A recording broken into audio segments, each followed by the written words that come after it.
समाधिनिर्धूतमलस्य चेतसो निवेशितस्यात्मनि यत्सुखं भवेत् न शक्यते वर्णयितुं गिरा तदा स्वयं तदन्तः करणेन गृह्यते स्वयं तदन्तः करणेन गृह्यते। ఓం శాంతి శాంతి శాంతి ఓం. ఈ యొక్క ఉపనిషత్తు జ్ఞాన గంగా అధ్యాత్మ సత్సంగానికి వచ్చేసినటువంటి వారందరికీ నమస్తే, స్వాగతం, సుస్వాగతం. ఏమైనా సందేహాలు ఉంటే అడగండి. నమస్తే ఆచార్యజీ. నమస్తే. నమో నమః. అందరికీ నమస్తే.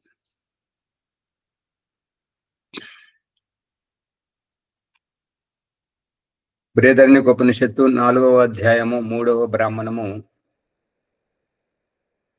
ఈ యొక్క 14వ సంపుటం నడుస్తున్నది. దుర్భిషజ్యం హాస్మై భవతి యమేష నా ప్రతిపద్యతే. దుర్భిషజ్యం అంటే చికిత్స కఠినం, పట్టుకోవడం కఠినం, అంతేగాని చికిత్సయే లేదు అనేటువంటిది కాదు. అసాధ్యం అంతేగాని సాధ్యమే కాదనేది కాదు. కొద్దిగా కఠినతరమైనటువంటిది, అంతేగాని అది పరిష్కరింపబడేటువంటిది కాదు అని కాదు. అస్మై భవతి యమేష నా ప్రతిపద్యతే.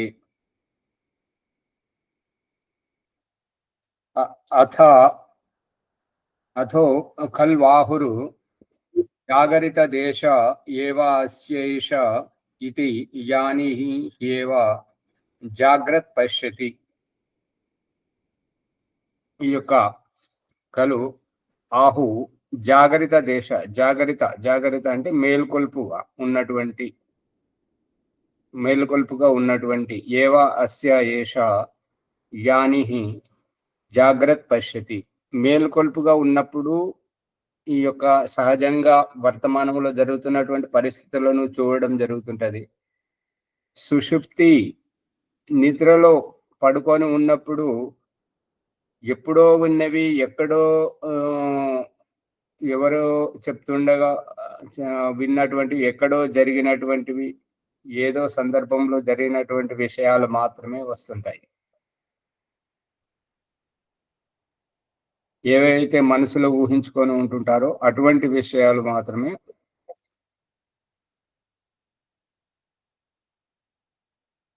అత్ర అయం పురుష స్వయం జ్యోతిర్భవతి. ఇక ఎప్పుడైతే ఈ యొక్క మేలుకొలుపుగా ఉండడం జరుగుతుందో, ఇప్పుడు కారణం లేకుండా కార్యం జరగదు కాబట్టి ఏదైనా కార్యం జరుగుతుంది అని అంటే దాని పట్ల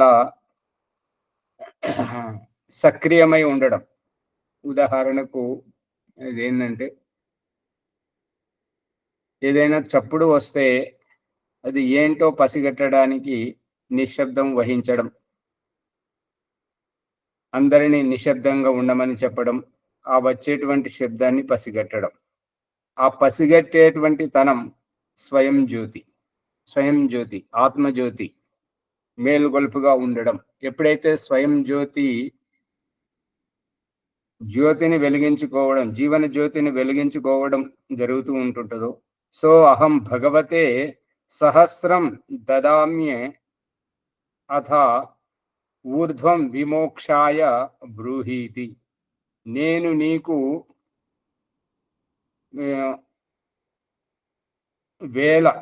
వేల కార్షపణాలు, నీకు ద్రవ్యాలు, వజ్రవైడూర్యాలు, ఇక నీకు ఏదైతే ద్రవ్యమో అపేక్షిస్తుంటావో, ఎందుకంటే పశువులను ఇస్తానంటే వద్దన్నావు కదా, అయితే నీకు 1000 వరహాలు అటువంటివి ఇస్తుంటాను.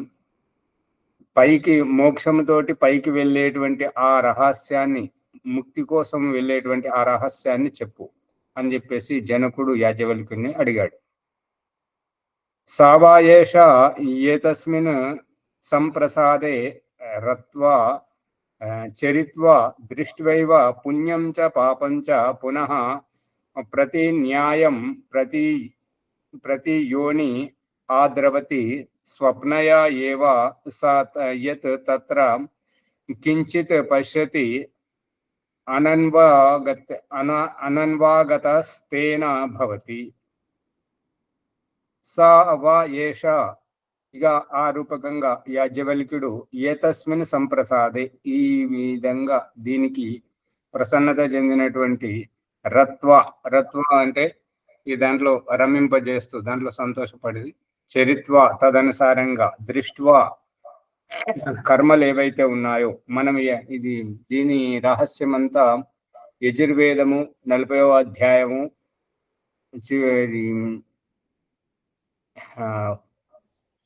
ఈ మంత్రం ఉంది కదా, వాయురనిల అమృతమథేదం భస్మాంతం శరీరం ఓం క్రతో స్మర లిబే స్మర కృతం స్మర. క్రతో చేయాల్సినటువంటివి, క్లిబే ఏ కర్మల్లోనైతే లిప్తమై ఉన్నామో, కృతం ఏవైతే చేసి ఉన్నామో ఈ కర్మక్షేత్రంలో కర్మను మాత్రమే ఆలోచించు. మనం కర్మ మంచి చేస్తే స్వర్గానికి వెళ్తుంటాం, చెడు చేస్తే నరకానికి దుఃఖానికి వెళ్తూ ఉంటుంటాం. కాబట్టి ఈ కర్మఫలం అంతా మన పురుషార్థం మీదనే ఆధారపడి ఉంది. మన చేతుల గుండా, మన బుద్ధి గుండా ఆలోచించబడి మన చేతులతోటి చేయబడుతున్నటువంటి ఆ కర్మను సక్రమంగా చేస్తే ఈ యొక్క పుణ్యము పాపం అనేటువంటివి ప్రతి న్యాయం మనకు న్యాయం చేకూరుతూ మనల్ని సరి అయినటువంటి మార్గంలో నడిపిస్తుంటవి. ఓం ఆచార్య, ఇక్కడ ఆ విదర్భరాజు అంటే ఆయన సశరీరంగా మోక్షాన్ని పోవాలనుకుంటున్నాడా? లేదు, అంటే మోక్షానికి పోయేటువంటి ఆ రహస్యాన్ని చెప్పండి అని అంటున్నాడు.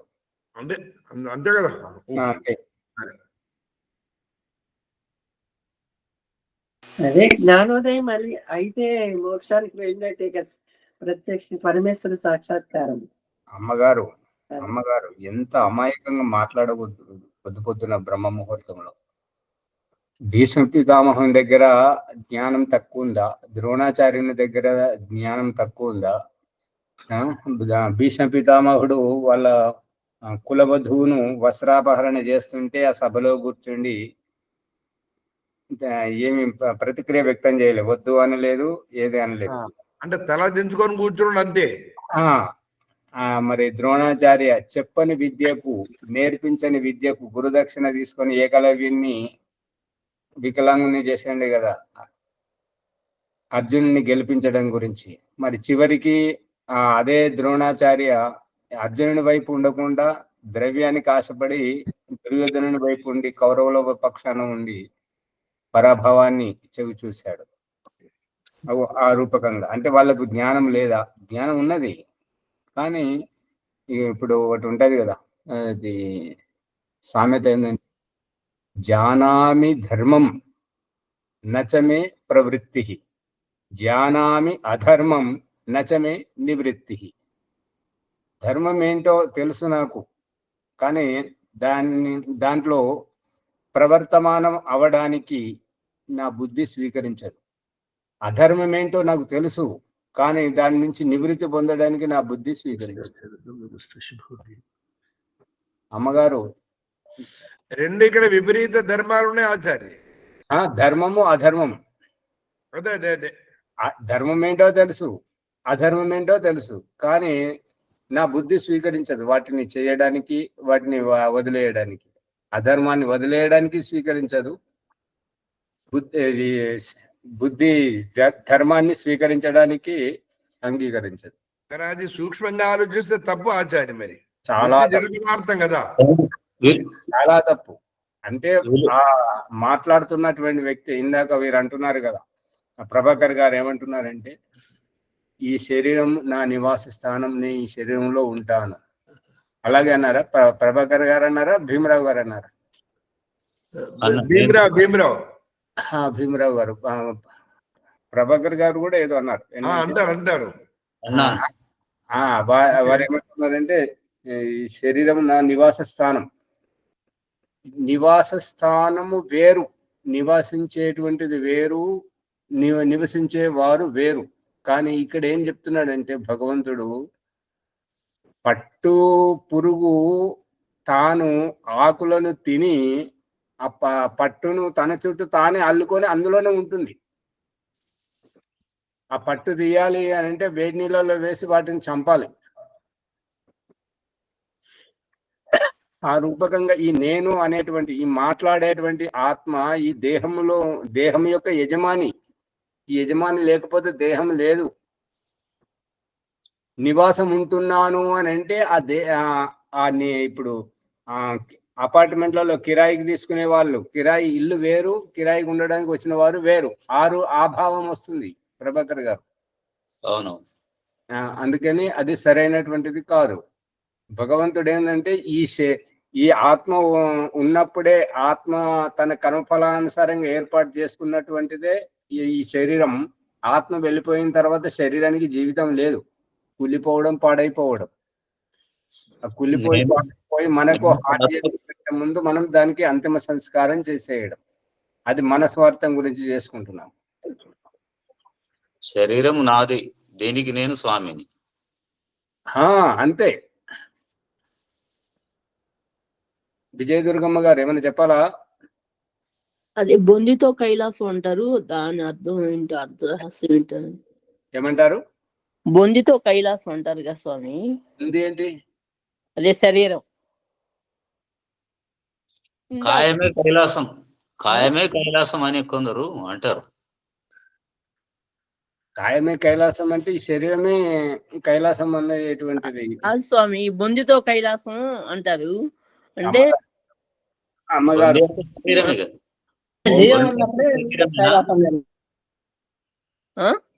బొంది అంటే శరీరం అని అర్థమా? ఈ మాట అన్ని చోట్ల వింటానే ఉంటాం, బొందితో కైలాసం. ఇప్పుడు భక్త తుకారాం గారు సశరీరంగా వెళ్ళారు కదా, దాన్నే బొందితో కైలాసం అంటారు అనుకుంటా స్వామి. మరి అమ్మగారు అత్తగారింటికి వెళ్ళారా, పుట్టింటికి వెళ్ళారా? అత్తగారింటికే వెళ్ళాం. మాట్లాడతారు అమ్మగారు. పుట్టిల్లు అవుతుంది కదా భగవంతుడు. ఇప్పుడు తండ్రి మనకు జన్మనిచ్చినప్పుడు తండ్రి దగ్గరికి తిరిగి వస్తే పుట్టింటికి వెళ్ళినట్టు కదా. మరి ఆ రకంగా భగవంతుడు ఈ జీవాత్మలకు అందరికీ తల్లి తండ్రి అతనే అయినప్పుడు పుట్టిల్లు అవుతుంది, కానీ మెట్టినిల్లు ఎలా అవుతుంది? నేను వ్యవహారికంగా మాట్లాడాను. అంటే వ్యవహారం వేరు, ఆధ్యాత్మికం వేరా? ఓం ఆచారి, అమ్మగారు ఏం చెప్తున్నారంటే ఈ బొందియే స్వర్గం లాగా, అదే కైలాసము, స్వర్గ సుఖాలు ఇక్కడే అనుభవిస్తాను అనే భావనతో వారు అంటున్నారు. కానీ దానికి దీనికి నక్కకు నాగలోకానికి ఉన్నంత తేడా ఉంటది. ఇప్పుడు అది ఏమైనా కానీ ఈ బొంది అనే శబ్దము నేను మొదటిసారి వింటున్నాను, నాకు తెలియదు. అది ఆంధ్ర సైడ్ ఎక్కువ అంటారు. అంటారు తెలంగాణ. ఈ జ్ఞానాన్ని శరీరం ఉండగానే జ్ఞానాన్ని ఆచార్యజీ అనే శబ్దం ఉంది కదా, బొందిలో ప్రాణం వరకు బొంద పెట్టడం అనేది ఒకటి ఉంది కదా. ఈ శరీరం బొంద పెట్టడం అని అంటారు. వినండి. గొందిలో ప్రాణం ఉన్నంత వరకు అని అన్నది విన్నాను, కానీ గొందియే కైలాసం అనేది వినలేదు. గోగాదు సమయం బోనే. బొందియా? బోనే. బొంది అంటే అది గొంతులో అన్నట్టుగా. గో కాదు స్వామి, బో అంటే బొంద, అంటే బొందలో బాణం ఉన్నట్టు. బొందయే కైలాసం అంటే ఏమున్నట్టు? ఇప్పుడు మరి మునిగారు పాట పాడారు కదా ఇది వరకు, ఇల్లు ఇల్లు అంటావు, నీ ఇల్లు ఎక్కడో తెలుసా, అంటే వల్ల కాడే నీ ఇల్లు అని ఏదో పాట ఉన్నది కదా, మునిగారు పాడతారు కదా. అవునవును. మరి వల్ల కాడు అని అది మృతదేహానికి ఇల్లు అవుతుండేమో, కానీ ఆత్మకి ఎలా ఇల్లు అవుతుంటది? ఇల్లు అనేటువంటిది ఆత్మ అంటుంటది కదా, శరీరం అయితే అన్నది కదా, దేహం అయితే అన్నది కదా. అందుకని ఇది దేహ భాష కాదు, ఆత్మ భాష. ఈ ఆధ్యాత్మికం అంతా ఆత్మ యొక్క అవగాహన మీదనే ఆధారపడి ఉన్నది. అందుకని దీనికి దానికి సంబంధం లేదు. ఆ కైలాసం అనేటువంటి వారికి కైలాసం శబ్దానికి అర్థం ఏం తెలుసు, మరి అది వాళ్ళు ఎట్లా పుట్టించారో తెలియదు.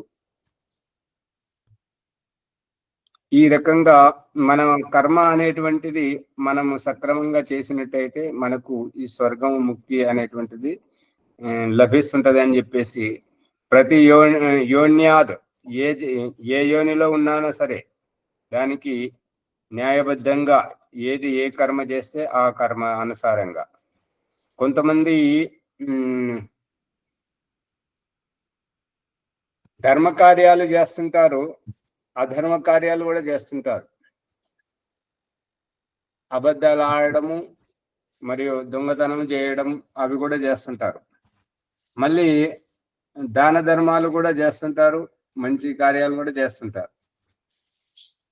అంటే వాళ్ళు ఏమనుకుంటారంటే నేను ఇన్ని మంచి కార్యాలు చేస్తున్నాను కదా, ఈ అబద్ధం చేస్తే నాది లెక్కలోకి రాదు అని వాళ్ళు అనుకుంటారు. భగవంతుడు చూపిస్తున్న దృష్టాంతం ఏంటంటే, అమ్మ ఇల్లు తుడుస్తున్నప్పుడు పిల్లలు కూడా తుడవడానికి ప్రయత్నం చేస్తే తల్లి మురిసిపోతుంది. అమ్మో నీ పిట్టి చేతులతో నాకు సహకరిస్తున్నావు అని చెప్పేసి దానికి మంచిగా మెచ్చుకుంటారు. అదే ఏదైనా వస్తువును పాడు చేస్తున్నారు అనుకోండి, అప్పుడు దానికి కొడతారు. అంటే తప్పుకు తప్పే, ఒప్పుకు ఒప్పే అనేటువంటిది సందేశం. ఆచార్య దానికే తింది దీనికి దానికే తింది.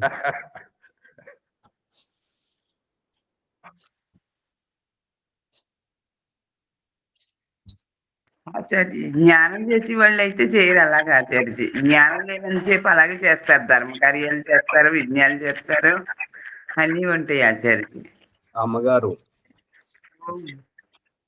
ధర్మరాజు అంటే ధర్మబద్ధంగా ఉండేటువంటి అతను. మైకు బంద్ చేయండి, మీకు ఎంతో తాపత్రయం ఉంది కానీ మీ ఫోన్ ఎందుకు సహకరిస్తలేదు తెలియదు. మరి ధర్మరాజు అబద్ధం ఆడడం, మరి ధర్మరాజు జూదం ఆడడం, ఇవి ఎలా ఉన్నాయి? ఇక ధర్మరాజు యజ్ఞం కోసం వచ్చినటువంటి వ్యక్తి బ్రాహ్మణుడికి సమిద్దలు కావాలి అని అంటే ఇవాళ వర్షం పడుతుంది రేపు రాపో అని అంటాడు. మరి ధర్మరాజు అని అన్నప్పుడు ధర్మానికి అది ఆచరించాలి కానీ ఈ రకంగా చెప్పడం అది సరైనటువంటిది కాదు కదా. అబద్ధం ఆడడం. అశ్వత్థామ హతోహత కుంజరో వా మనుష్యో వా నరోవా కుంజరహ నరోవా కుంజరోవా. మళ్ళీ జూదం ఆడడం, భార్యను జూదంలో పెట్టడం, ఇవంతా ఎటువంటివంటే తెలిసిన వాళ్ళు చేసినటువంటి తప్పులు ఎక్కువగా ఉంటాయి, తెలియని వాళ్ళు చేసినటువంటి చాలా తక్కువ ఉంటాయి. ఈ యొక్క మనుస్మృతి ప్రకారం ఈ యొక్క శిక్షించే విధానంలో ఈ తెలిసిన వాళ్ళు చేస్తే వారికి ఎంతైతే శిక్ష ఉంటుందో తెలియని వాళ్ళు చేస్తే దాంట్లో సగం ఉంటుంది. ఎంతెంత అమాయకంగా ఎంతెంత వారు ఉంటే వారికి తక్కువ శిక్ష ఉంటుంది. ఎంతెంత తెలివైన వాళ్ళు, తెలివిగా ప్రవర్తించేటువంటి వాళ్ళు, పేరు ప్రఖ్యాతి గాంచినటువంటి వాళ్ళకి ఎక్కువ శిక్ష ఉంటుంది. అలాంటప్పుడు న్యాయం కాదు కదా ఆచార్య. మరి అది న్యాయం ఎందుకు కాదు అండి? దీని సారాంశం ఏంటంటే యద్ ఆచరతి శ్రేష్ఠ లోకస్తదను వర్తతే. గొప్పవారు ఏవేవైతే ఆచరిస్తుంటారో ఈ సామాన్యులు వారిని అనుసరిస్తుంటారు. అందు గురించి ఇప్పుడు వాళ్ళు తప్పు పనులు చేయట్లేదు వరలక్ష్మమ్మ గారు, వీరు వారికంటే చిన్నవారికి ఇదిగో ఇలా తప్పు చేయాలని నేర్పిస్తున్నట్టు అవుతుంది. అందు గురించి వారికి ఎక్కువ శిక్ష. ఇప్పుడు ఈ సమాజంలో ఎన్నైతే అనర్థాలు, ఈ అజ్ఞానయుక్తమైనటువంటి పనులు ఇవేవైతే జరుగుతున్నాయో వీటన్నింటికి కారణం మూర్ఖులు కాదు, జ్ఞానవంతులు. జ్ఞానవంతులు ఎందుకు కారణము అని అంటే వాళ్ళు తప్పు చేయకపోయినా వాళ్ళే కారణం. వాళ్ళు ఎందుకు కారణం అంటే వాళ్లకు కనిపించిన చోట ఎక్కడికక్కడ దాన్ని విరోధించకపోవడం, ప్రతిక్రియ వ్యక్తం చేయకపోవడం వల్ల వాళ్ళు సాహసిస్తున్నారు. అలాంటి తప్పులను అరికట్టకపోవడం వల్ల వాళ్ళకి ఎక్కువగా ఉత్సాహం కలిగి చేస్తున్నారు. ఇక మిగతా సమాజం అంతా బాధపడుతున్నారు. అందు గురించి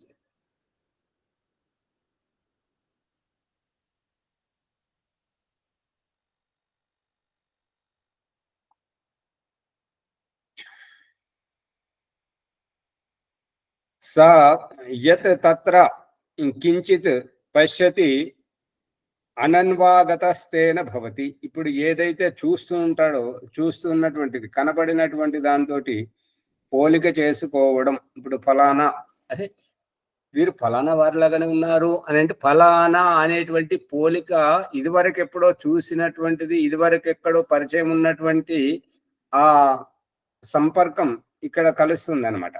అందు గురించి ఈ యొక్క పోలిక చేసుకునేటువంటిది, వాటిని తులన చేసుకునేటువంటిది ఇదంతా ఆనువంశికం, అనన్వ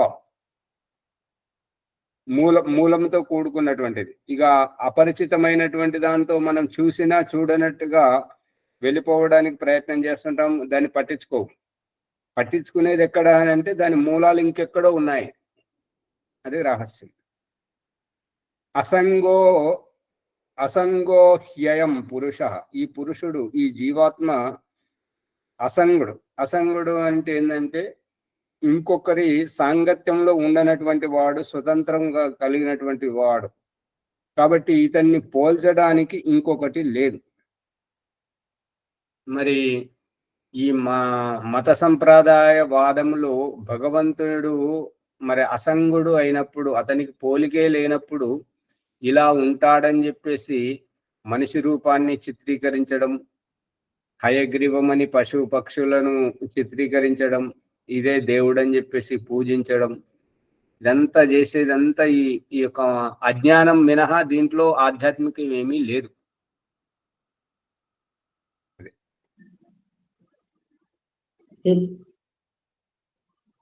గుడి పైన అంత బొమ్మలు వేస్తారు కదండి, ఏం బొమ్మ? చిత్రాలు వేస్తారు కదా అన్ని. ఏం చిత్రాలు? మనుషుల చిత్రాలు అవన్నీ వేస్తుంటారు గోడల పైన. అయితే అది జ్ఞానం వెళ్ళగలిగిస్తుంది. తన వల్ల ఇప్పుడు మనిషి బొమ్మ గీయడానికి పోతే గీసిన తర్వాత కోతి బొమ్మ తయారవుతుంది. అంటే గీయడంలో నైపుణ్యం లేనందువల్ల ఆ రకంగా అవుతుంటది. ఈ రకంగా బొమ్మలు గీస్తున్నారు అంటే వాళ్ళు ఎవరిదైతే గీయాలనుకుంటున్నారో, ఏదైతే చెప్పాలనుకుంటున్నారో దాని పట్ల అవగాహన ఉండడం వల్ల వాళ్ళు గీస్తున్నారు. అంటే దానికి మూలం ఉన్నది కదా. ఆచార్య, వారి చిత్రకళ ద్వారా జ్ఞానాన్ని పంచాలనుకుంటున్నవారు.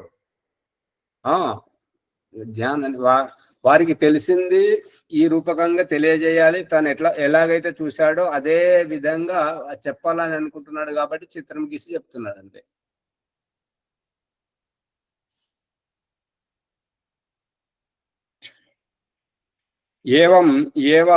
ఏతద్ యాజ్ఞవల్క్య.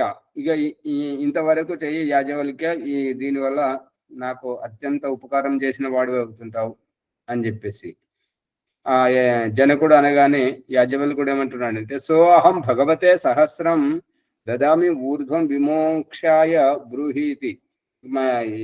జనకుడే ఏమంటున్నాడంటే, ఓ యాజ్ఞవల్క్య, సో అయితే నువ్వు చెప్పిన దాంతో నేను చాలా ప్రభావితమై ఉన్నాను.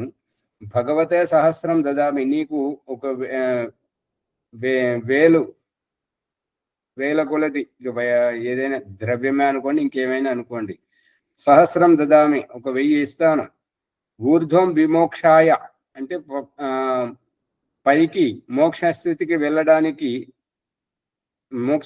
వెళ్ళడానికి ఆ యొక్క రహస్యాన్ని మోక్షాయ ఏవ, మోక్షం కొరకే బ్రూహీతి చెప్పు, ఇంకా వేరే విషయాలు ఏవి మాట్లాడక్కిగా.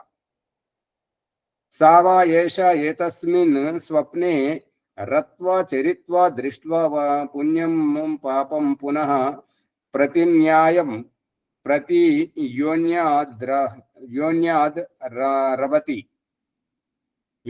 రవతి బుద్ధాయ ఏవ. ఇక ఈ రూపకంగా ఆ యొక్క యాజ్ఞవల్కుడు సావా ఏష ఏతస్మిన్ స్వప్నే, ఈ స్వప్నవత్ అంటే కలవలే, ఒక కళ. ఇప్పుడు కళ అనేటువంటిది ఒక దృష్టాంతం ఇదివరకు కూడా చెప్పుకున్నాను, మీకు గుర్తున్నదో లేదు. ఏంటంటే ఒక అతనికి కొడుకు అల్లారు ముద్దుగా ఆలస్యంగా కలిగినందుకు ఎంతో ప్రేమగా పెంచుతుంటే అనుకోకుండా అతను చనిపోతాడు కొడుకు. ఇక అతని వియోగంలో తండ్రి ఎంత ఏడుస్తుంటాడంటే ఏడ్చి ఏడ్చి ఏడ్చి నిద్రపోతాడు. నిద్రలో కల వస్తుంటది, తాను ఒక రాజుగా, అతనికి 2-3 భార్యలు, 12 మంది సంతానం. ఆ 12 మంది సంతానం తోటి తాను అమితమైన ప్రేమతోటి ఆమోద ప్రమోదంలో ఉంటుంటాడు. అనుకోకుండా ఆ రాజ్యం పోతుంది, ఆ కొడుకులు చనిపోతారు. ఇక అప్పుడు కొడుకులు చనిపోయేసరికి మళ్ళీ ధక్కుమని అనిపించేసరికి నిద్ర మేలుకు వచ్చింది. ఏంది అట్లా చూస్తున్నావు ఏంది? అప్పుడే భార్య ఏమంటదంటే, అట్లా చూస్తున్నావు ఏంది, కొడుకు చనిపోయిన బాధ లేదా నీకనంటే, నేను ఎవరెవరి కోసం ఏడవాలి? ఆ రాజ్యం కోసం ఏడవాలా? 12 మంది కోసం ఏడవాలా? ఈ ఒక్కడి కోసం ఏడవాలా? ఆ 12 మంది ఎట్లా పోయారో అట్లాగే ఈ 13వ వాడు పోయాడు అని చెప్పేసి అంటాడు అన్నమాట. ఆ రాజ్యం ఏంటి, 12 మంది పోవడం ఏంటి, మీరు ఏం మాట్లాడుతున్నారు నాకేం అర్థమైతే లేదు అని అంటే, అప్పుడు ఆయనకు అర్థమైతే అది కళ అట్లా.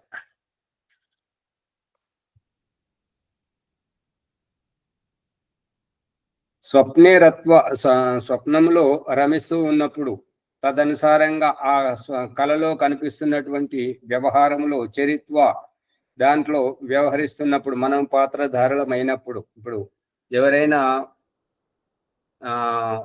ఉపవాసం చేస్తే నిరాహారంగా ఉన్నట్టయితే, ఇంకా వారికి అందుబాటులో మంచి మంచి ఆహారం అవి కనబడుతున్నప్పుడు, వారికి ఆకలి బాగా వేస్తున్నప్పుడు, ఇక తినలేని పరిస్థితిలో వారు రాత్రి పడుకుంటే భోజనం చేస్తున్న కళలే వస్తాయి. ఇలా ఎవరికైనా అనుభూతి కలిగిందా? వస్తాయి ఆచార్య, వస్తాయి అన్నాచార్య. మిగతా ఎవ్వరు మాట్లాడట్లేదు, ఏమో ఎట్లున్నారు ఏంటి. కానీ ఆచార్యజీ, కళలో తినడం ఇట్లా రావద్దంటారు కదా ఆచార్యజీ, అన్నం ఇట్లా రావద్దంటారు కదా. వారికి ఈ నీ దుంపదెంచుకునేటువంటి ప్రభావం ఎక్కువ పడుతుంది అన్నట్టుగా, తిండి మీద కళలు వస్తే అందు గురించి ఆ కళలు రావద్దు అని అంటుంటారు. ఏదైతే ఈ యొక్క భోజనము తగ్గించడం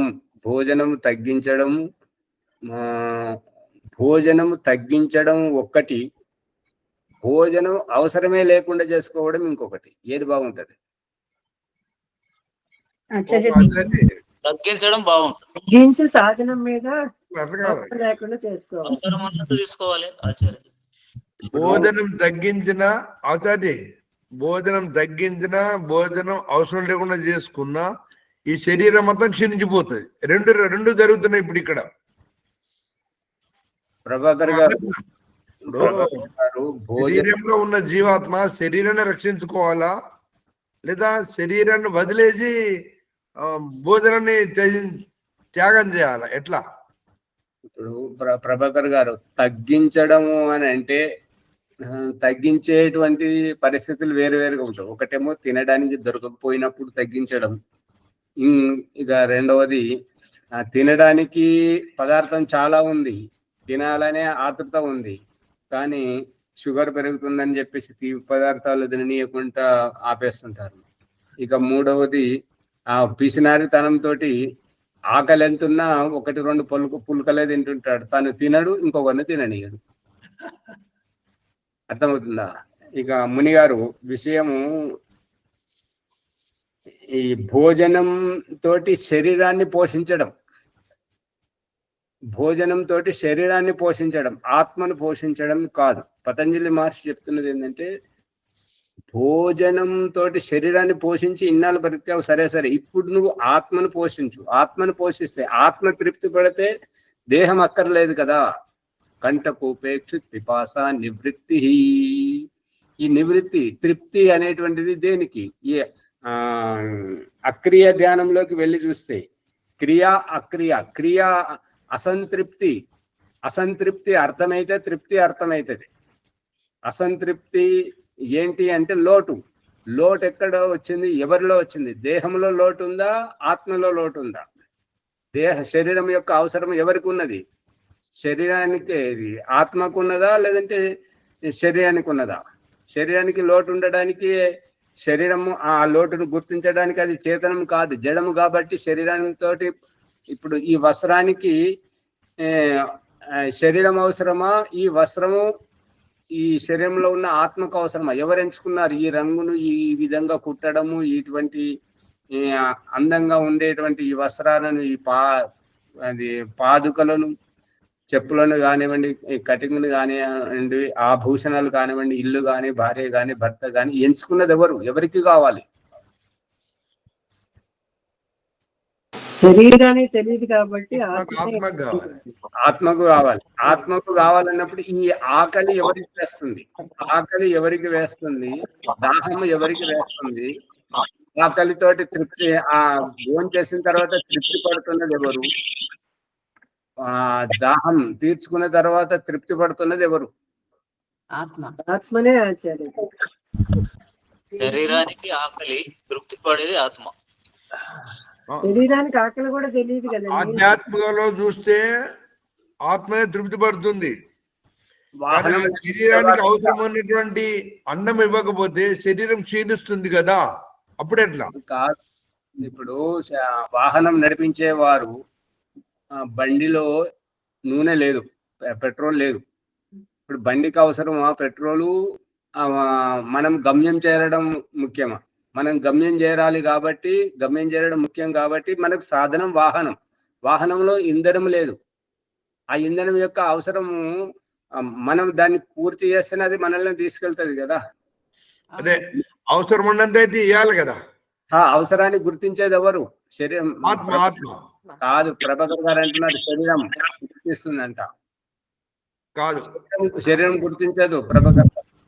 అవసరము శరీరానికి, అవసరం ఆత్మ. తెలుసుకునేది ఆత్మ. అది అదే తెలుసుకునేది, తృప్తి పడేది ఆత్మ. అసంతృప్తి ఆత్మ. ఆత్మదే అసంతృప్తి, ఆత్మయే తృప్తి పడుతుంది.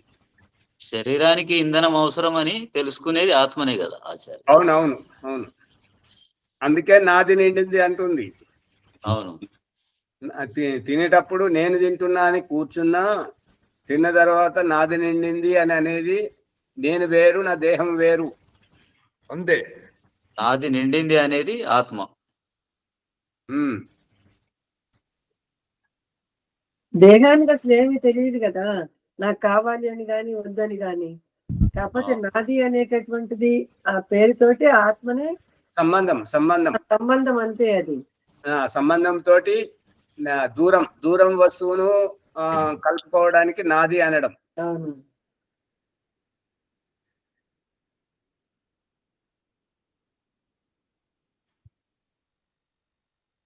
ఈ రకంగా ఆ స్వప్నంలో వ్యవహరిస్తూ దృష్ట్వా ఏదైతే చూస్తూ ఉంటుంటామో, పుణ్యము పాపము చేస్తూ ఉంటుంటామో, మరియు ఆ పుణ్యం ఏంటి పాపం ఏంటి అనేటువంటిది న్యాయం. ఇప్పుడు ఈ సందర్భంలో చెప్పబడుతున్నది ఏంటంటే, ఈ ఆశ్రమంలో ఓం ప్రకాష్ను ఆవుల కాడ పెడితే అక్కడ ఏంటంటే, ఉదయం ఏమో యజ్ఞం చేసిన తర్వాత వాటిని వదలడం, సాయంత్రం యజ్ఞం చేసిన తర్వాత వాటిని బంధించడం. ఇక్కడ రహస్యం ఏంటంటే, భగవంతుడు యజ్ఞం చేసి వాటిని బంధనముక్తంగా ఆవింపజేస్తున్నాడు, యజ్ఞం చేసి వాటిని బంధనంలో బంధింపజేస్తున్నాడు. అంటే ఇది కూడా ఒక యజ్ఞమే. అంటే ఆవులను కాయడు కూడా యజ్ఞమేనా? అంతే కదా. సంరక్షణ అది ఒక యజ్ఞమే కదండి. బంధమోక్షాలు యజ్ఞమే. ఇది వరకు ఇప్పుడు ప్రభాకర్ గారు బంధమోక్షం ప్రతిదీ యజ్ఞమే అన్నట్టు. ఈ బంధము అనేటువంటిది, మోక్షము అనేటువంటిది. ఈ పశువుని ఎందుకు బంధిస్తున్నావో చూడు. అది పశుత్వం కాబట్టి దాన్ని పశుత్వాన్ని బంధిస్తున్నావు, ఆ పశుత్వాన్ని నువ్వు విడుదల చేస్తున్నావు అనేటువంటి రహస్యాన్ని. పశుత్వము అంటే అజ్ఞానం కర్మను, అజ్ఞాన కర్మయే నిన్ను బంధించింది. అజ్ఞాన కర్మ నుండే నువ్వు విముక్తి పొందాలి. ఈ పెంపుడు జంతువుల వెనుక చాలా సారాంశం ఉన్నది. ప్రశ్నిస్తే లోతుగా వెళ్ళొచ్చు, కానీ ప్రశ్నించేవారు లేరు. కాబట్టి ఈ ప్రసంగం ఇట్లా ఎట్లానంటే, ఆ నీటిలోంచి ఇట్లా బయటకు వస్తుంది, ఇట్లా మునిగిపోతుంది. ఇప్పుడు చేపలు పట్టేవారు ఏం చేస్తుంటారంటే, నీళ్ళని తీసేసిన తర్వాత ఆ బురదలో ఆ చేపలు ఇట్లా తల లేబట్టి చూపిస్తాయి, ఇదిగో నేను ఇక్కడ ఉన్నానని చెప్పేసి వీళ్ళు పోయి పట్టుకుంటారు. గమనించారా? గమనించాం చేపలు పట్టేవారు ఎవరు లేనట్టున్నారు. గమనించాం లేకపోయినా గమనిస్తుంటాం కదా. అదే ఇప్పుడు ఎలుకలు కానీ అవి ఏం చేస్తాయంటే వాటి బొయ్యారంలోంచి తల బయటకు తీసి ఇట్లా చూస్తే ఎవరు ఉన్నారా లేరా అని చెప్పేసి, ఎవరు లేకపోతే బయటకు రావచ్చని, ఎవరైనా ఉంటే మరి ప్రాణానికి అపాయం. అందుకని అవునవును, మనుషులు చూసినట్టే చూస్తుంటాయి అక్కడిక్కడ. ప్రతి యోన్యాత్ ద్రవతి, ఈ యొక్క ప్రతి జన్మలో ఏ శరీరంతో ఉన్నాను కూడా ప్రతి దాంట్లో బుద్ధాంత బుద్ధాంత అంటే బుద్ధితోటి దీని యొక్క నిర్ణయం చేసుకోవడం, ఈ తృప్తి పడడం, ఇదంతా అక్రియ ధ్యానం యొక్క యజ్ఞం చేయకపోతే చేయలేదని, చేసిన తర్వాత చేశానని తృప్తి. ఈ తుమ్మే వరకు అసంతృప్తి, తుమ్మిన తర్వాత తృప్తి. ధ్యానం చేసేవారు ధ్యానం చేయకపోతే ఇవాళ ధ్యానం చేయలేదు అనేటువంటి అసంతృప్తి, చేసిన తర్వాత తృప్తి. ఈ తృప్తి అసంతృప్తి అనేటువంటి ఆత్మలో ఉన్నాయి, శరీరంలో కాదు. ఆకలి దప్పికలు కూడా పదార్థం శరీరానికి అవసరమేమో, కానీ వాటి ద్వారా అసంతృప్తి తృప్తి అనేటువంటిది ఆత్మకు కలుగుతుంది. సా యత్ తత్ర కించిత్ పశ్యతి అనన్వాగతస్తేన భవతి. ఇదంతా ఏదైతే అసంతృప్తి తృప్తి అనేటువంటిది మూలం అంటే ప్రారబ్ధం గురించి చెప్పాలని అనుకుంటున్నాడు ఇక్కడ యాజవల్కుడు. అసంగో హ్యయం పురుష, ఈ పురుషుడు మాత్రం అసంగుడు, దేంతో ఏ పదార్థానికి సంబంధం లేనివాడు, ఏ ఆకలి దప్పికలు వస్త్రానికి ఈ యొక్క ఆత్మకు దేనికి సంబంధం లేదు. కానీ ఈ దేహంలో ఉంటున్నాడు కాబట్టి కొన్ని వాసనలు ఉన్నాయి. వాసనలు అంటే ప్రారబ్ధం, అపేక్షలు ఉన్నాయి కాబట్టి ఆ అపేక్షానుసారంగా ఈ వస్త్రం కావాలి, ఈ ఇల్లు కావాలి, ఈ పదవి కావాలి, ఈ హోదా కావాలి, ఈ ధనం కావాలి అనేటువంటి అవి ఎంచుకుంటున్నాడు. సోహం భగవతే సహస్రం దదామి. ఈ రకంగా ఈ భౌతికంలో ఉన్నప్పుడు ఈ దేహము, ఈ వస్త్రము, ఈ పదార్థాలు, ఈ యొక్క ఈర్ష ద్వేషాలతోటి ఈ వ్యవహారం అయితే చూశాను. ఈ వ్యవహారంలో యథార్థం లేదు. అందుకని నీవు నాకు కేవలం విమోక్షాయ ఏవ బ్రూహీతి, ఈ యొక్క నీకు 1000 ఇస్తాను, నువ్వు నాకు మోక్షానికి వెళ్ళడానికి, మోక్షాన్ని పొంది ఈ పైకి వెళ్ళేటువంటి రహస్యాన్ని మాత్రమే చెప్పు, ఈ వ్యవహారం చెప్పకు. మరి భాగ్యలక్ష్మమ్మ గారేమో వ్యవహారాన్ని చెప్తున్నానని అంటున్నారు. జనకుడు ఏమంటున్నాడు, వ్యవహారం కాదు, నాకు ఈ వ్యవహారానికంటే పై స్థితిని చెప్పు, ఉన్నత స్థితిని చెప్పమని చెప్పేసి జనకుడు అంటున్నాడు. సావా ఏష ఏతస్మిన్ బుద్ధాంతే, ఈ యొక్క ఇటువంటి వ్యవహారంలో ఈ బుద్ధితోటి నిర్ణయించేటువంటిది ఎవరు అంటే ఆత్మ. అంటే రత్వా చరిత్వా దృష్ట్వైవ పుణ్యం చ పాపం చ పునః ప్రతిన్యాయం ప్రతియోన్యాద్ రవతి స్వప్నాంతాయ ఏవ. ఈ యొక్క కలగనినట్టుగానే ఈ జన్మ అయిపోయింది, ఈ జన్మను విడిచిపెట్టి పోవడం, ఇంకొక జన్మలోకి వెళ్ళడం, ఇక్కడి స్మృతులు ఉండడం, ఇవన్నీ ఈ యొక్క కలగన్నట్టుగానే ఉంటుంటాయి. కానీ ఎప్పుడు ఆరంభమైంది అయితే తెలియదు, కళ ఎప్పుడు ఆరంభమైందో తెలియదు. ఈ పాపం పుణ్యం ఎక్కడికి వెళ్ళి వస్తున్నాయో, ఎప్పుడు వస్తున్నాయో తెలియదు. ఎందుకు తెలియదు అని అంటే దాంట్లో రమిస్తున్నప్పుడు ఎట్లా తెలుస్తుంటది, వాటి నుంచి బయటకు ఉన్నప్పుడే తెలుస్తుంటది కదా. బయటకు ఉండడం అని అంటే నీటి బయట ఉండి నీటిని చూడడము, భవనం పై నుండి దారిలో వెళ్ళే వారిని చూడడము, దారిలో వెళ్ళే వారిని చూడడం జరుగుతుంది. బయట ఉండి సాక్షిభూతంగా ఉండడం, గొడవ పడే వారిని మనం గొడవకు బయట ఉండి చూడడం సాక్షిభూతం. ఈ రకంగా బయట ఉండి చూస్తేనే అర్థమవుతుంటది, లోతులోకి దిగితే అది అర్థం కాదు. లోతులోకి దిగడం అంటే ఇక ఎవరో ఒకరి పక్షాన్ని వహించాల్సిందే, పక్షం ప్రతిపక్షంలో ఏదో ఒక వైపు ఉండాల్సిందే. తద్యథా మాహాత్మ్యస్య బుభే కూలే అనుసంచరతి పూర్వం చాపరం చైవం ఏవాయం పురుష ఏతౌ ఉభావంతౌ అనుసంచరతి స్వప్నాంతం చ బుద్ధాంతం చ. ఈ మేలుకొల్పుగా ఉండేటువంటిది బుద్ధితోటి. ఇప్పుడు ఈ ధ్యానం చేసే ప్రసంగంలో వస్తున్నది ఏంటంటే, ఒకసారి ఆనంద్ అంటే మహాత్మా బుద్ధుని యొక్క ప్రముఖ శిష్యుడు. తన బుద్ధునికి దగ్గరగా ఉండి అన్ని పరీక్షలు చేస్తున్నప్పుడు ఒక సందర్భంలో ఏమడుతాడంటే, బుద్ధుడు ఎలా పడుకున్నాడో అలాగే నిద్రలేస్తున్నాడు అన్నట్టుగా. అది చూసి ఆశ్చర్యం వేసి అడుగుతుంటాడు, స్వామి మీరు రాత్రి నిద్రలో కూడా మేల్కుంటారా అని అంటే, అవును మేల్కుంటానంట. నీకెందుకు వచ్చింది సందేహం అంటే, నేను ఎప్పుడూ చూస్తూ ఉన్నాను, మీరు ఎలాగైతే ఎక్కడ చెయ్యి పెట్టుకున్నారో అక్కడే మీరు మేల్కొనే వరకు చెయ్యి అక్కడే ఉంటుంది, ఎలా కాలు పెట్టి చాపి పడుకుంటున్నారో అలాగే ఉంటున్నది, ఏమాత్రం కదిలించలేదు అని ఆనందుడు అన్నాడు. అప్పుడు బుద్ధుడు ఏమన్నాడంటే, అంటే నీకు తెలుస్తుందా, నువ్వు పడుకునేటప్పుడు ఎటువైపు తలబెట్టి ఎక్కడ చేయి పెట్టుకొని ఎటువైపు కాళ్ళు పెట్టావో ఇవన్నీ తెలుస్తుంది అంటే, అది తెలుస్తుంది అంట. మరి మేల్కున్నప్పుడు ఎక్కడ ఉంది అంటే, నీ తల ఎక్కడో ఉంటుంటది, కాళ్ళు ఎక్కడో పోతుంటాయి, నీ ఇటు అటు దొల్లుతుంటున్నాను అంటాడు. అంటే మరి నువ్వు దొల్లేటప్పుడు నీకు తెలుస్తుంది అంటే, నాకేం తెలుస్తలేదంట. ఎందుకు తెలుస్తలేదంటే, నేను నిద్రమత్తులో ఉన్నాను అంటే. ఇది అజ్ఞానము.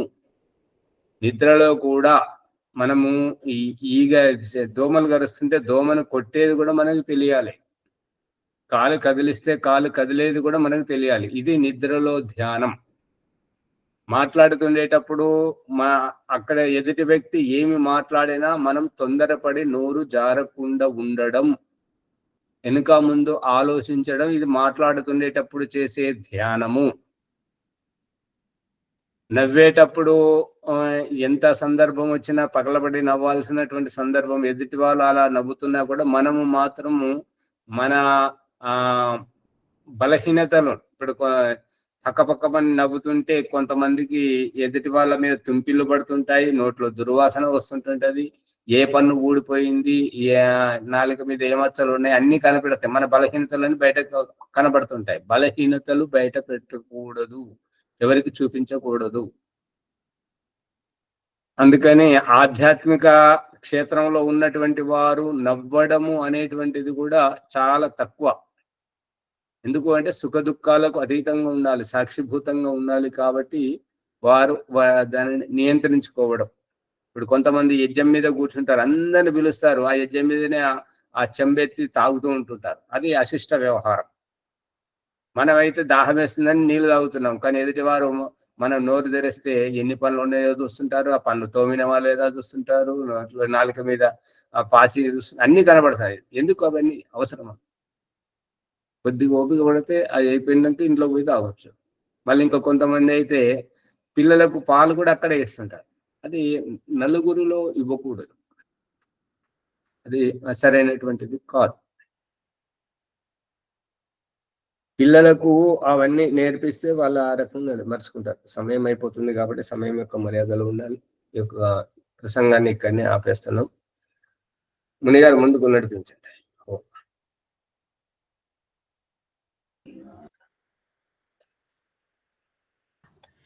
ఆచార్య ఓం ప్రకాష్ గారు ధన్యవాదములు. మునిగారు ఒక్క మాట, రేపు కార్తీక పౌర్ణమి, రెండవ పౌర్ణమి వస్తుంది కాబట్టి ఎవరైనా వచ్చేవారు ఉంటే ఇప్పుడే సూచన చేయండి. సూచన చేస్తే భోజనం ఏర్పాటు కానివ్వండి, లేదంటే ఇంకా పాయసానికి ఏర్పాటు కానీ వ్యవస్థ చేయడానికి అనుకూలంగా ఉంటుంటది. ఎవరు రావట్లేదు కదా? ఓ ఆచార్య, బాన్స్వాడ నుంచి శ్రీనివాస్ గారు రావడానికి కొరకు నా దగ్గర అడ్రస్ అండ్ డీటెయిల్స్ అని తీసుకున్నాడు. వస్తే వాళ్ళకు 2-3 వస్తుండవచ్చును. వారికి ఫోన్ చేస్తే మీరు మాట్లాడండి. ముందుగా ఫోన్ చేయండి. గంప శ్రీనివాస్ గారా? గంప శ్రీనివాస్ గారు, సిద్ధిరాములు గారు, వాళ్ళిద్దరు వస్తారో అనుకున్నారంట. మరి కరెక్ట్ గా తెలియదు నాకు. 2 సార్లు వచ్చారు కదా శ్రీనివాస్ గారు. ఏం భాగ్యలక్ష్మి గారు? వారు అట్లకెళ్ళి వచ్చారు. ఇప్పుడు హైదరాబాద్ నుంచి వస్తాం కోడంగల్ రావడానికి కొరకు ఎట్లా అని దారి అడిగితే, నేను ఇక్కడికి వెళ్ళి ఎక్కడ బస్ ఎక్కాలి, ఎక్కడ దిగాలి డీటెయిల్స్ అని ఇచ్చిన. లేదా రారు. వారు రారా? రారాచార్యజీ. మరి సరే సరే, ఓకే ఓకే. ఎవరి కోసం అడిగినరు మరి? ఆచార్య కోసం కావచ్చు. అక్కడికి పూర్ణావతికి వస్తాం ఆచార్యజీ. సరే సరే. బాలాజీ గారు, మన ఆన్లైన్ తరగతి నుంచి ఎవరు రావట్లేదు. ఆచార్య అక్కడ లోకల్ వాళ్ళ కొరకు ఎవరైనా వచ్చి డబ్బులు ఇస్తే వాళ్ళ కొరకు 1 లీటర్ 2 లీటర్ చేయండి, సరిపోతుంది అంతే. అదే హైదరాబాద్ నుంచి వాళ్ళు 6 వస్తారట, సిద్ధిరాములు గారు చెప్పారు. మళ్ళీ ఏమో జగిత్యాల నుంచి కొంతమంది వస్తున్నారు, కమలాకర్ గారు తీసుకొస్తున్నారు. అదే వాళ్ళకు అవసరం ఉండదు, చేయించండి అంతే. అదే అంతవరకే అవుతుంది. అదే ఇంకా మరి అది ఇప్పుడు మరి రేపు పాలు పదార్థాలు తీసుకురావాలి కాబట్టి ఇంకెవరైనా వస్తే మరి ఆ దృష్టికోణంతో వ్యవస్థ చేయడం అని. ఎందుకంటే నాదొక చిన్న రిక్వెస్ట్, దాంట్లో కలిపే పదార్థాలు ఏమంటే 1 లీటర్ పాలతో చేయాలంటే ఏమేమి కలపాలనేది కొంచెం మీరు లిస్ట్ పెట్టిన దాంట్లో ఎవరైనా ఇంటికాడ చేసుకున్న వాళ్ళు చేసుకుంటారు కదా. సరే చూద్దాం, అవకాశం ఇది అయిన తర్వాత గ్రూప్ లో పెట్టండి. సరే సరే, అది చూద్దాం. కానీ అది మీరు ఒకసారి ఇక్కడికి వస్తే మన ముని గారు ఒక 10-15 రోజులు ఇది యోగ దర్శనం అయ్యింది, దాన్ని ఒక ప్రూఫ్ చూడాలి ఉంటే బాగుంటది. సిద్ధాంతం తెలిసిన వాళ్ళు చూస్తే ఇక బాగుంటది. మళ్ళీ దాంట్లో మన తరగతిలో అందరి ఫోటోలు వస్తాయి. యోగ దర్శనం ఎక్కడికి పోయినా కూడా తెలుస్తుంది కదా మన ఆన్లైన్ లో ఉన్నటువంటి వాళ్ళందరి.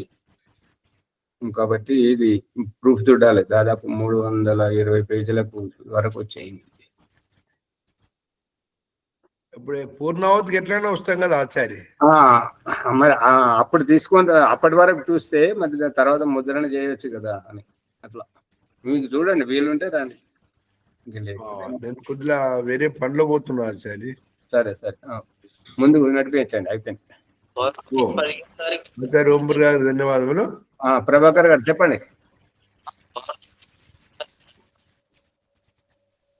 ప్రభాకర్ గారు చెప్పండి. ఓం ఆచార్యజీ, పౌర్ణమి ఎన్నడు? రేపా ఎల్లుండి ఉందా? రేపే 4 రేపు 15. సరే సరే.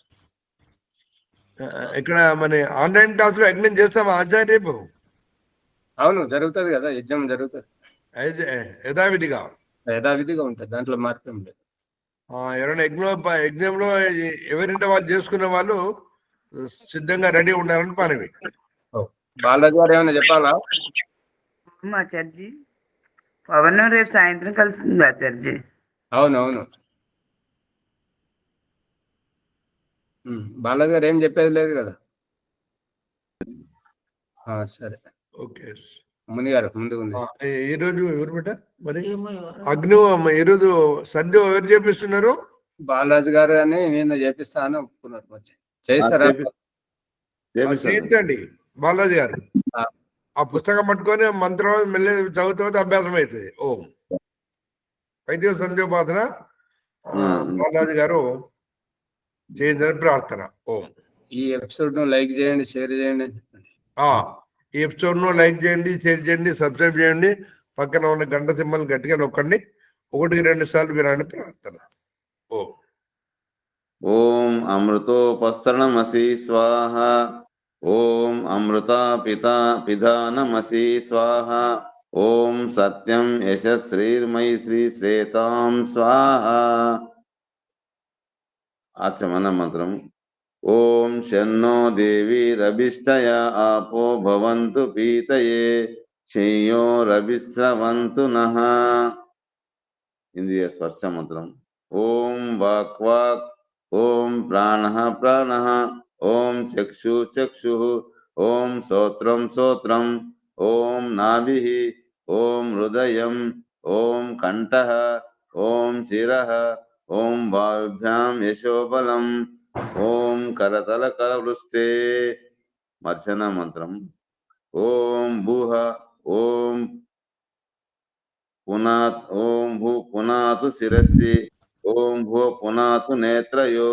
ఓం స్వహ పునాతు కంఠే. ఓం మహ పునాతు హృదయే. ఓం జన పునాతు నాభ్యాం. ఓం తప పునాతు పాదయో. ఓం సత్యం పునాతు శిరస్సి. ఓం కం బ్రహ్మ పునాతు సర్వత్ర. ఓం భూహ. ఓం భువ. ఓం స్వాహ. ఓం మహ. ఓం జనః ఓం తపః ఓం సత్యం అఘర్షణ మంత్రం.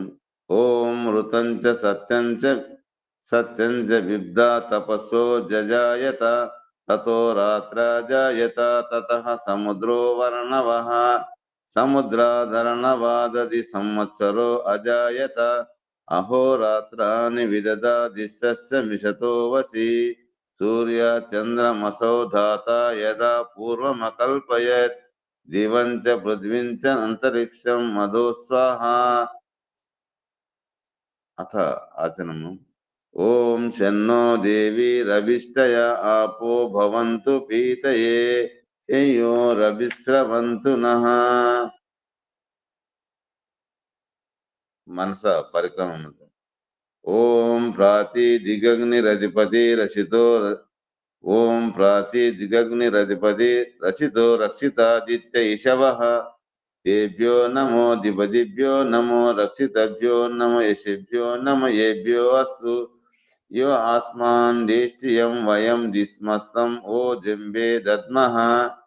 దక్షిణాదిగింద్రోధిపతి శిరక్షిరాది రక్షిత పితర ఇషవః తేభ్యో నమో దిపదిభ్యో నమో రక్షితభ్యో నమో రక్షితభ్యో నమ యశభ్యో నమ ఏభ్యో అస్తు. యో ఆస్మాన్ దేష్ట్రియం వయం దిస్మస్తం ఓ జంబే దద్మః. ప్రతీచి దిగ్వరుణోధిపతి వృధాకు రక్షితన్నమిషవః తేభ్యో నమో దిపదిభ్యో నమో రక్షితభ్యో నమ యశభ్యో నమ ఏభ్యో అస్తు. యో ఆస్మాన్ దేష్ట్రియం వయం దిస్మస్తం ఓ జంబే దద్మః. ఉదీచి దిగ్ సోమోధిపతి స్వజో రక్షిత శనిరిషవః తేభ్యో నమో దిపదిభ్యో నమో రక్షితభ్యో నమ యశభ్యో నమ ఏభ్యో అస్తు. యో ఆస్మాన్ దేష్ట్రియం వయం దిస్మస్తం ఓ జంబే దద్మః. ధ్రువాదిగిష్ణు రధిపతి కల్మాషగ్రీవో రక్షిత విరుధ ఇషవః తేభ్యో నమో దిపదిభ్యో నమో రక్షితభ్యో నమో యశభ్యో నమ ఏభ్యో అస్తు. యో ఆస్మాన్ దేష్ట్రియం వయం దిస్మస్తం ఓ జంబే దద్మః. ఊర్ధ్వా దిగ్బృహస్పతి రధిపతి చిత్రో రక్షిత వర్షమిషవః తేభ్యో నమో దిపదిభ్యో నమో రక్షితభ్యో నమ యశభ్యో నమ ఏభ్యో అస్తు. యో ఆస్మాన్ దేష్ట్రియం వయం దిస్మస్తం ఓ జంబే దద్మః. ఉపస్థాన మంత్రం. జాత వేదసే సునవామ సోమ మరాతి యతో నీదహతి వేదః సన్హ పర్షాదతి దుర్గాని విశ్వానావేవ సింధుం దురితాగ్ని చిత్రం దేవానముదగానీకం చక్షుర్మిత్ర వర్ణశ్చాగ్నే ఆప్రాధ్యావ పృథివీ అంతరిక్షం సూర్య ఆత్మా జగతస్తు చ. ఉద్వయం సమసస్పరిష్వ పశ్యంత ఉత్తరం దేవం దేవత్ర సూర్యమగన్మ జ్యోతిరుత్తమం. ఉదిత్యం జాతవేదసం దేవం హవంతి కేతవః దృశే విశ్వాయ సూర్యం. తచక్షుర్దేవయితం పురసా శుక్రముచ్చరత్ పశ్యేమ శరదా శతం జీవేమ శరదా శతం శృణయామ శరదా శతం ప్రభ్రామ శరదా శతమాదీన శ్యామ శరదా శతం భూయచ్చ శరదా శతత్. ఓం శన్నో దేవీరభిష్టయ ఆపో భవంతు పీతయే శయ్యోరవిస్రవంతు నః. ఓం భూర్భువస్వః తత్సవితుర్వరేణ్యం భర్గో దేవస్య ధీమహి ధియో యో న ప్రచోదయాత్. పరమ పవిత్రమైన జ్ఞానరూపుడ సర్వ విద్యల అధిపతి అనురేణుతనంలో సర్వంలో కలిసి ఉన్న సర్వాంతర్యామి సర్వాధారకుడ సర్వజీవులను రక్షించే సర్వశక్తివంతుడా మీరే పరంపిత పరమాత్ముడు. మీ నుండి అన్ని సంచలములు నడుచుకుంటున్నవి నిరాకారుడైన మీరే మా ఆరాధ్య దైవము. సార్థక జీవనమును కరుణింపగలిగిన వాళ్ళు మీరే. అన్ని జీవులలో ప్రాణ రూపంలో కలిసి ఉన్న భగవంతుడా మా జబ్బులు సంకట దుఃఖములను నివారించగలిగే ప్రాణస్వరూపుడై ఉన్న పరమేశ్వర మీరే పరమానందము. మీరే మా అందరికీ ఆనందదాయకుడుగా ఉన్నారు. ఆత్మ మరియు చరాచర వస్తువులన్నిటికీ మీరే అధిపతులు. బ్రహ్మ ప్రకాశ రూపంలో ఉండే దేవ, పాప కర్మములను దహించి జ్యోతిని పంచాంగములపై ధరించి నాలుక అగ్రభాగంపై ఓం జపం చేసుకుంటూ ధ్యానం చేసుకుంటున్నాము.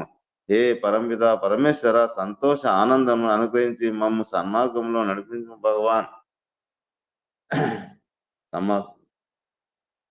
ఓం నమ శంభవాయ చ. ఓం నమ శంభవాయ చ, మయో భవాయ చ, నమ శంకరాయ చ, మయస్కరాయ చ, నమ శివాయ చ, శివతరాయ చ. ఓం శన్నో దేవి రవిష్టయ ఆపో భవంతు పీతయే, శయ్యో రవిస్రవంతు నః. శాంతి పాఠం.